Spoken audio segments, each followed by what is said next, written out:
How do you like your coffee? Maybe you go to a restaurant and the server comes up and you order a cup of coffee and they ask, well, how do you like it? Or you go over to a friend's house and you're going to sit down and enjoy some time together, play some games, or maybe after dinner they pull out the coffee, warm it up, the coffee pot, and they say, hey, how do you take your coffee? So I think there's a lot of ways that you could answer that question. You guys know that I love coffee. Don't just like, I love coffee.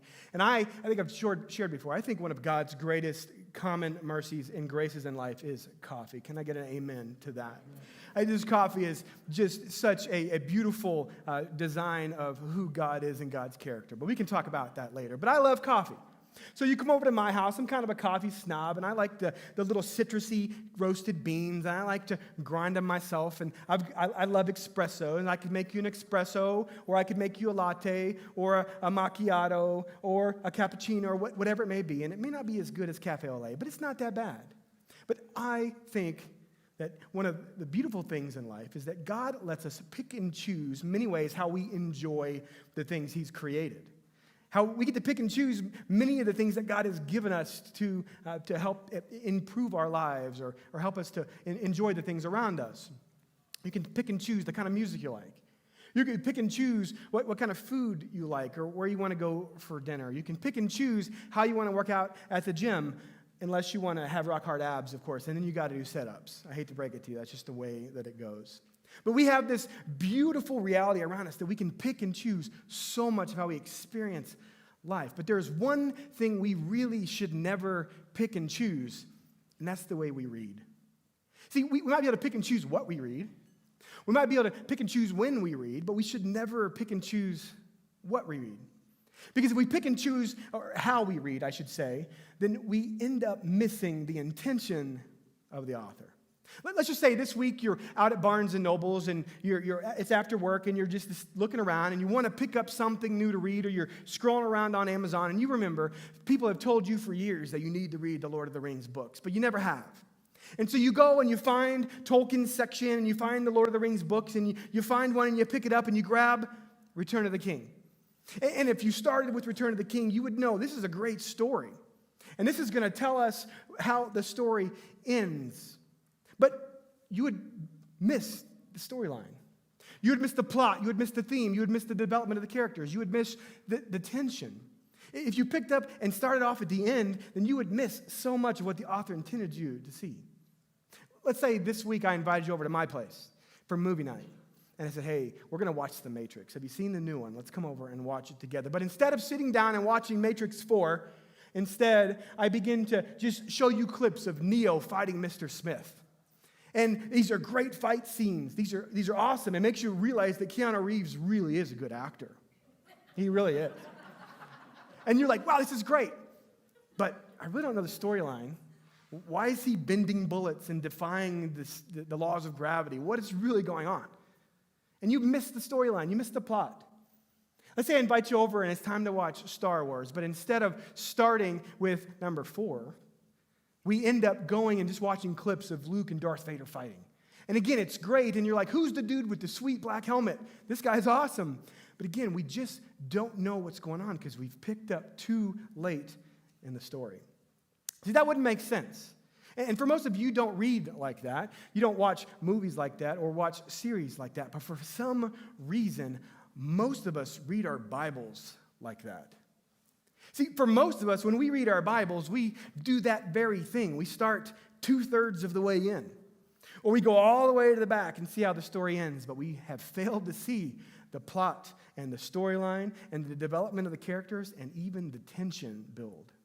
Or maybe for you, you guys get excited like I do at the beginning of a new calendar year and you say, this is the year. And so you go and you read Genesis and you read a few chapters into Genesis and it's kind of like reading the introduction in the book, but then we stop and then we go back to the end again. But what if we miss something when we do that? What if the story that we've been given in this amazing book right here has so much more to give us and to teach us and to show us, but to actually get it, we have to learn to read it from start to finish. As I mentioned this morning, we are kicking off this journey we're going on called The Greater Story. And over the course of the next probably 15 months, we're going to be working our way from Genesis 1 to Revelation 22. And we're going to see how this is one beautiful story all brought together and to unfold something that's going to teach us about us and about life and about God and about God's story. And if we learn to read it the right way, it's going to unveil things for us we've never seen before. Alistair Begg says this. He says that the Bible is one story that unfolds in one book by one author about one subject, a story that moves from promise to fulfillment. And if we read this Bible, if we read this story together as one whole story, we begin to see that it's not this book with disjointed testaments and weird, strange poetry and these prophetic guys who just seem really angry. Maybe they're just really hangry. Maybe they don't have good coffee. There's something going on that I don't get. So I just skip to the back. And then there's these beautiful gospels about Jesus, but then we get to the end and there's this really weird letter from John that doesn't make any sense. And so we're just going to camp out where it's comfortable. But I think when we decide we're going to read all as a whole, as one story, God's going to unveil something bigger and more beautiful than we could ever imagine on our own. Notice what N.T. Wright says. He says this. N.T. Wright says that Scripture is, at its heart, the great story that we sing in order not just to learn it with our heads, but to become part of it through and through. The story that in turn becomes part of us. So as we do this, we're going to see that this is one beautiful story from start to finish, that God is telling us his story, and we're going to be able to see our place in that story. And when we start at the beginning, we work our way through, we're going to see the storyline develop. We're going to see the themes continue. We're going to see the plot and the tension and the development of the characters. And these are the things that God doesn't want us to miss.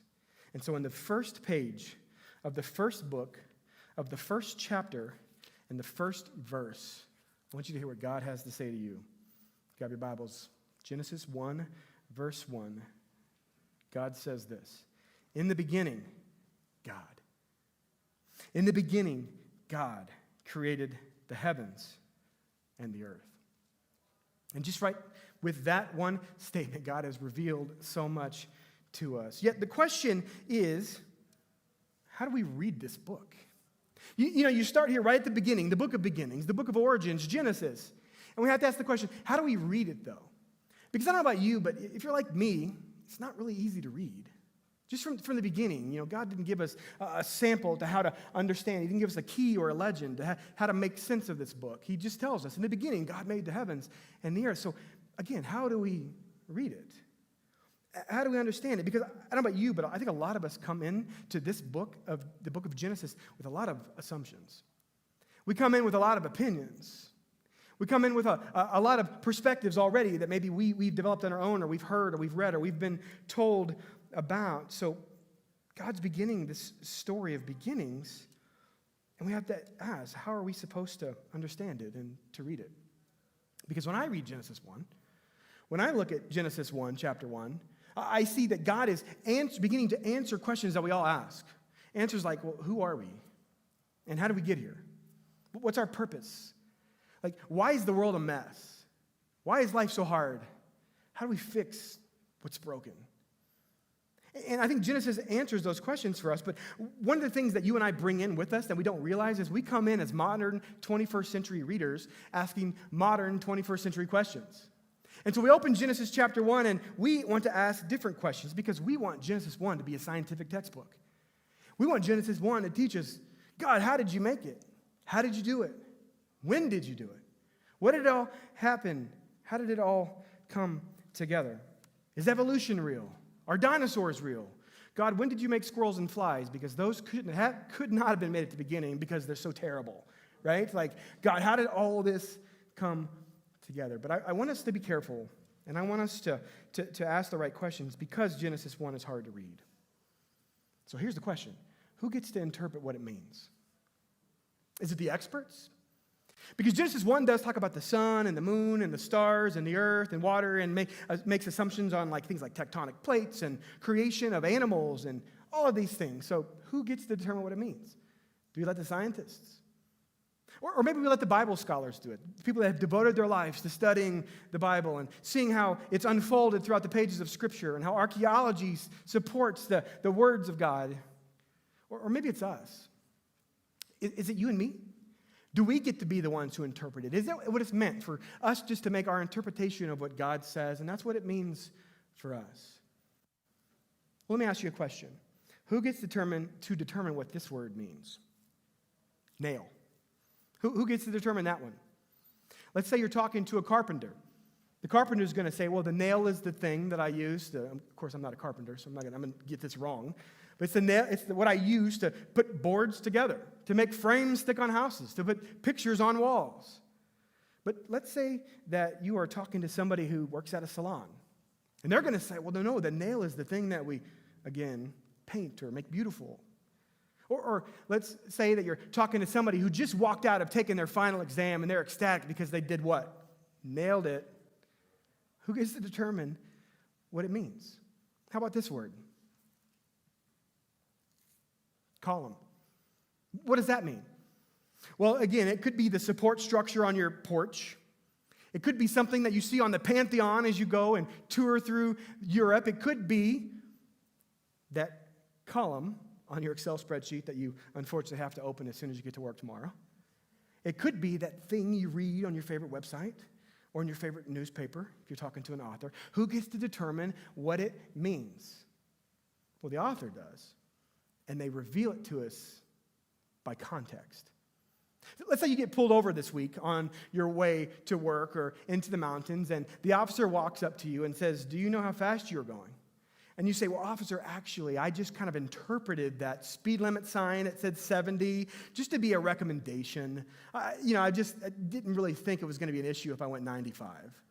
And they said, well, I hate to break it to you, but based on my interpretation as the law, you are speeding and you're going to get a ticket.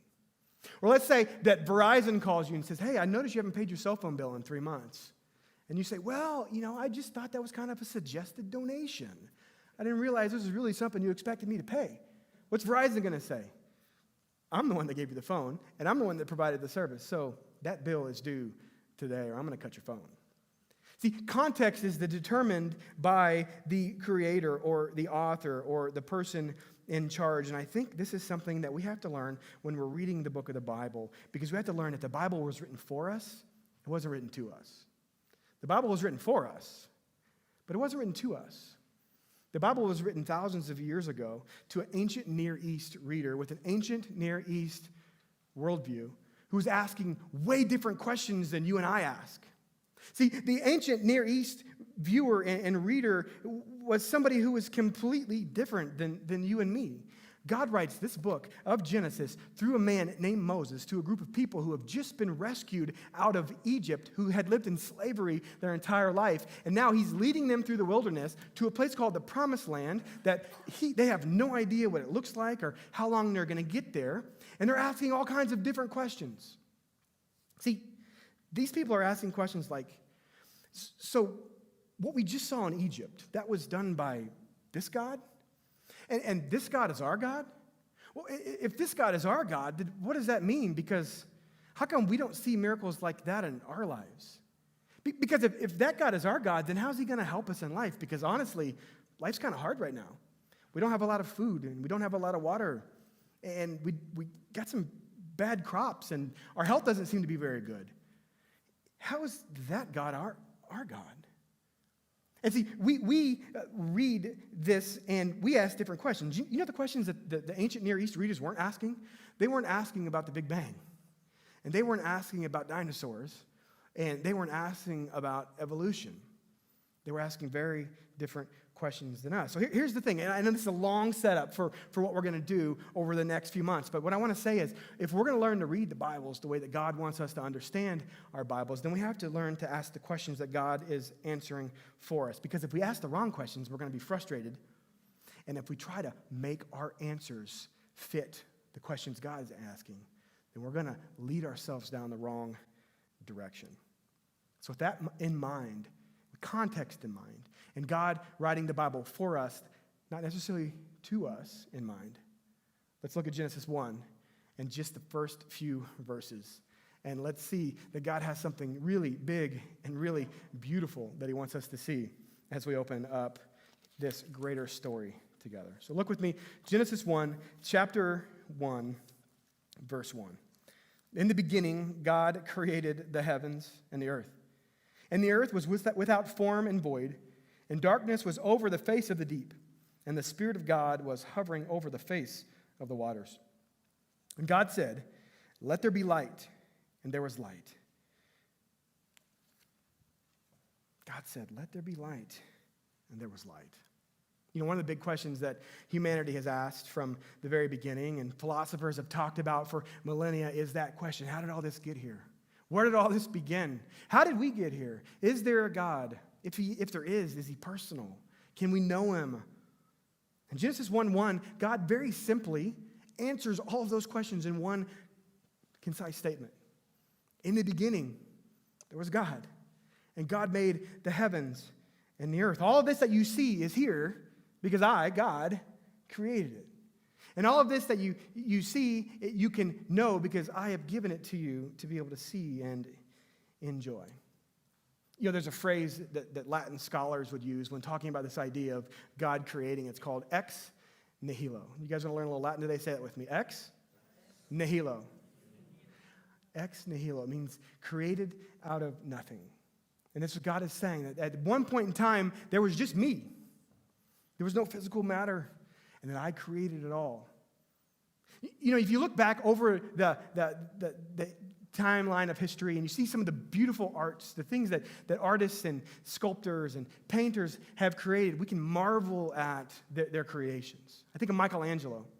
Michelangelo's sculpture of Moses, one of the great works. Can you believe he sculpted that out of stone? But here's the thing. Michelangelo needed the stone. He needed the pick. He needed his tools to sculpt this beautiful piece of work. God creates. Michelangelo sculpts. Or maybe Rembrandt. Maybe you love art. Rembrandt, such an amazing artist, such an incredible attention to detail. Here's his self-portrait of himself. Imagine if he had a real mirror to look at when he drew this picture. I mean, think about what he needed to create this picture of himself. He needed canvas, he needed paint, he needed brushes.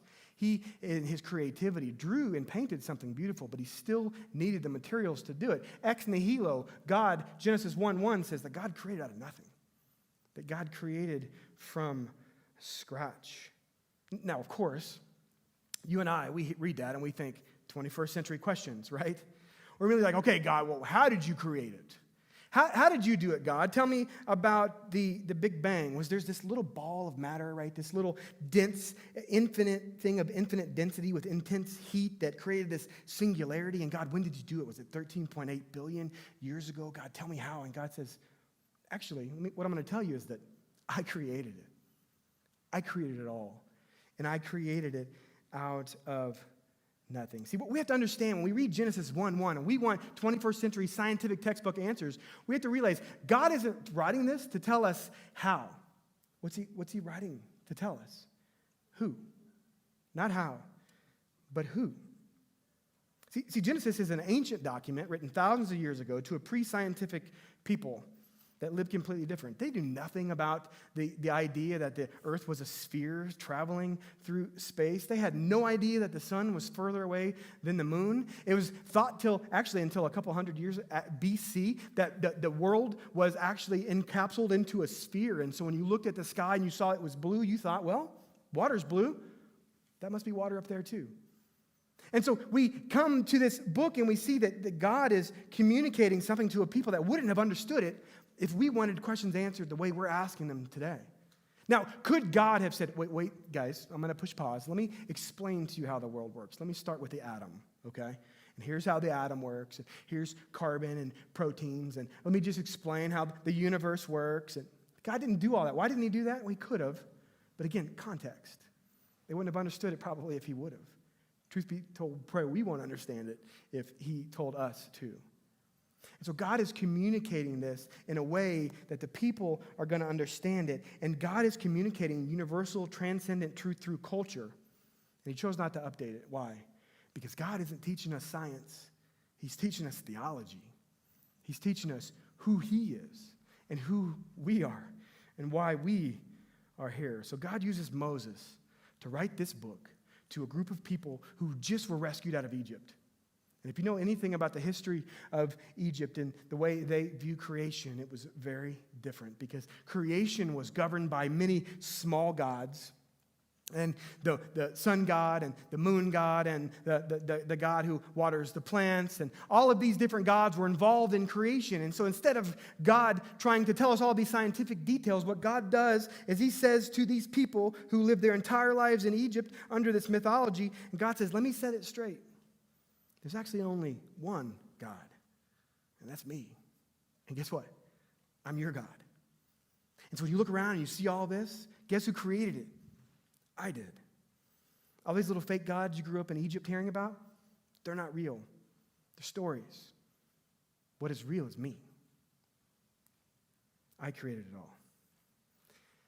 See, I think for a lot of us, again, we want Genesis 1 to give us the 5 proof texts that God exists. We want us to give us all the reasons why we can believe that God is the one that created this. But what I want you to see is that when God writes this book through Moses, God is writing to a people who in Egypt just saw God part the Red Sea, who just saw these plagues, who saw day turn to night, who saw the river where they normally fish for trout turn to blood. They saw frogs and locusts and all kinds of weird things going on. And now they're coming out of that, and they're not wondering if God exists. They're just trying to figure out who this God is. So God writes this story to them and says, I am your God, and I'm the one that created all of this. See, God writes Genesis 1:1 to us and says, I created the heavens and the earth, because what he wants us to do is he wants us to look up and he wants us to look around. And he wants to show us how big he is. And he wants us to teach us things about his character. He says, I created the heavens and I created the earth. And that should cause us to look up. You know, just think about that statement. I created the heavens. You know, a typical galaxy consists of billions of stars. Our Milky Way galaxy has over 200 billion stars in our galaxy alone. It would take you 100,000 light years just to go from left to right in our Milky Way galaxy, just our galaxy alone. The next galaxy over, it's the Andromeda Galaxy. This galaxy is even bigger than our galaxy. You know how long it'd take you to get to this galaxy? 2.5 million light years. Just to get to that galaxy. This is how big God is. God is saying, look up at the stars. I created that. That's how big I am. But I'm also personal because I came to tell you about me. God says, look at the earth. Look around you. I created the heavens and the earth. Look at the earth. Look around you. Just see. One of the beautiful things about living in the 21st century is we get to see what science teaches us. That if we were any closer to the sun, we'd burn up. If we were any further from the sun, then we would be cold. If we didn't spin 365 times a year, we wouldn't have seasons. If the earth didn't spin like it does, we wouldn't have 24-hour day cycles where life would not be possible. If we didn't have the perfect mixture of oxygen, we wouldn't be able to breathe. If the earth wasn't tilted at the perfect point of axis and we didn't have the moon exactly where it was in proportion to the sun, we would not have gravity. God says, look around and see. I created all of this. I'm big and powerful, and everything I created is majestic. But he wants us to know something, that he didn't just set it, and forget it. He's not some impersonal deity. He is someone who's intimately involved in our lives. Look at verse 2. This is what he tells us. He says this. He says in verse 2 that the earth was without form and void, and darkness was over the face of the deep, and the Spirit of God was hovering over the face of the waters. Now, our 21st century minds, again, go, hold on, wait. So you're saying that the earth was there before the sun was there? Like, how does that work? Like, how's the earth here, but there's no light? Like, that doesn't make any sense. Come on, God, tell us how he did it. But remember, not how, but who and why. In this verse 2, there's a really cool term in Hebrew. I'm going to teach you guys something today. When he says the earth was formless and void, and darkness covered the face of the earth, in Hebrew, this is known as tohu. Say that with me. Tohu, vavohu, vahoshek. All right, say it together. Tohu, vavohu, vahoshek. Tell somebody that this week. They're going to think you're crazy. Tohu, vavohu, vahoshek. It's this picture that before God goes and creates the creation story, which we'll see next week, he is saying that the world was void, it was empty, it was dark, there was nothing there, and his spirit was hovering over the waters. And what they're saying, what one commentator says, a lot of commentators will say is, well, it's this picture of chaos. There's this creation and there's this chaos and it's dark and it's empty and it's lonely and there's nothing there. But yet the Spirit of God is hovering over the waters. See, the Egyptians believed that when the world was created, there was just this endless dark water and these little fake gods came and did their little part to create. And God's saying, no. Take that picture you had, and there's my Spirit hovering right over the waters. And then he says this in verse 3. He says, and God said, let there be light. And there was light. And in verse 4, God saw that the light was good. And so it's this picture God's showing us that there was this emptiness, there was this voidness, there was this darkness, but God was there, and God came to bring order to the chaos. The God came to bring light to the darkness. That God came to bring life to what was lifeless. And so what God is saying is, look, I'm not some impersonal God. I am here and I am making all things new. J.D. Greer says this. It's a long quote, but I think it's worth it. Notice what he says. He says that when God created everything, he did it by starting with a formless void and then shaping it with his word. He did that to show that in the same way our lives are a formless void until God's word comes in to bring life and peace and beauty and order. And so if you were someone who had just came out of living under Pharaoh your entire life, and now you're in the wilderness with God, and you read those words, let there be. Well, that's the decree of a king. And so what God is saying to these Egyptian people is, I'm your king. And I said, let there be light, and there was light. I am in charge of creation. I am governing all that you see, and that means that I am over every little aspect of your life, that I care about everything to the finite details, that I'm personal, that I'm here, and that I take what's chaotic and dark, and I bring order and life to it. So forefront, as we think about wrapping up this very first couple verses in Genesis, what God is saying is that everything I do with purpose, and I have a plan, and I bring order. And that means that you can trust me with your life. Israel, you can trust me to be your God. Forefront, you can trust him that he's going to bring order and life and light and peace and beauty into your life because he's the creator of all things. And what I want us to see is this has major implications on our life because if we can understand what God is saying, the implication means for us that God is for us. If he's the creator, then we can get rid of the idea that anything happens by chance. And we can believe that God is in control of everything. God is in control of what looks like chaos and darkness because he's bringing order and light to it. And this means that when you and I step into 2022, in a world full of pandemics and the next variant and all of these potentially scary things, in a job market that's crazy, in a housing market that's impossible, in a place where we have lost loved ones and we're sick and we are unsure of what the future holds, this means that when God says, I created the heavens and the earth, and I said, let there be light, and there was light, that I'm personal and I am here and I'm for you, means that we can trust God and know that all of it's going to be okay. Not because God gives us a 5-step program to find peace and order in the chaos, or not because we on our own have enough power to have the strength to get through it, but because God says he brings order to what's chaotic. And we can trust that. And we can allow that to change us because we know that God brings life to what was once lifeless. And this book, from the very beginning, we see God is bringing order to chaos when God created the heavens and the earth. And we see right near the middle that God brought order to chaos when he sent his son, Jesus, here to go to the cross and take our chaos and give us life. And we see at the very end of this book that God is going to bring order to chaos. And we can know right now in our lives, no matter what you're walking through, no matter how hard things are, that God is bringing order to chaos in your life today and tomorrow and the next day. So but God begins this amazing story with a purpose and a plan. And he's going to reveal an ending that's going to be beautiful and deeper and richer than anything we could ever see or imagine on our own. But he's challenging us to learn to read it and understand it the way he has intended. Because we've got to start seeing life through his lens. I want to show you a picture. We're going to close with this. Invite the worship team back on stage. Anybody know where this town is? Anybody recognize this town? Some of you maybe took a trip to Europe when you were younger. You might have been there. This is Saint Remy in France. This is the town of Saint Remy in France. It's a pretty picture. It's an okay picture, right? You can see some beautiful buildings. How about this picture? Anybody seen that one before? Starry Night. Who painted Starry Night? Van Gogh.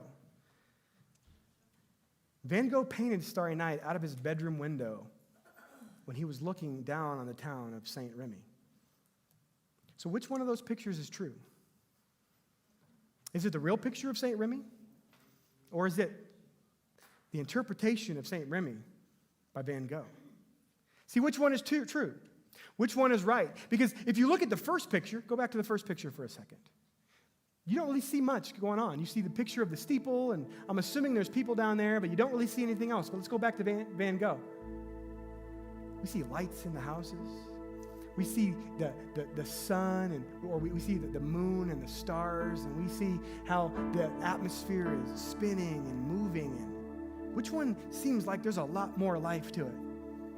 It's Van Gogh. See, when we come to Genesis 1 and we want to look at it like a picture and we want to see, God, show us what you really want us to show us, God is saying, wait, let me show you something else instead.